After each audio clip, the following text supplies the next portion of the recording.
الحمد لله رب العالمين والصلاة والسلام على خاتم النبيين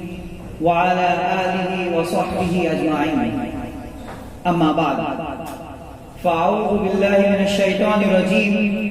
بسم الله الرحمن الرحيم إنما المؤمنون إخوة فأصلحوا بين أخويكم واتقوا الله لعلكم ترحمون صدق الله العظيم أيها الإخوة البررة يجب على المسلم لأخيه المسلم أن يحب له خير الدنيا والآخرة يجب عليه أن يحب له ما يحب لنفسه حبا دينيا حقيقيا مجردا عن الهوى والمصلحة مجردا عن الأثوة والعصبية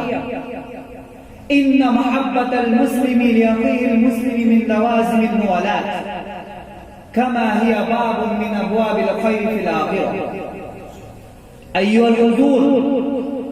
إن من الحقوق الواجبة على المسلم لأخيه المسلم نصرة إخوانه المسلمين يقف لنصرتهم يدا واحدة ما استطاع إلى ذلك سبيلا ومن أكبر حقوق الواجبة على المسلم هو حق النبي صلى الله عليه وسلم وهو قائد الإنسانية ورحمة للعالمين ويأتي بعد هذه الحقوق الواجبة على المسلم حق الربانيين من أهل العلم والفضل ومن أهل الصلاح والتقى فهم الذين يقومون بتربية الناس بالحكمة والموعظة الحسنة أيها الإخوة قال النبي صلى الله عليه وسلم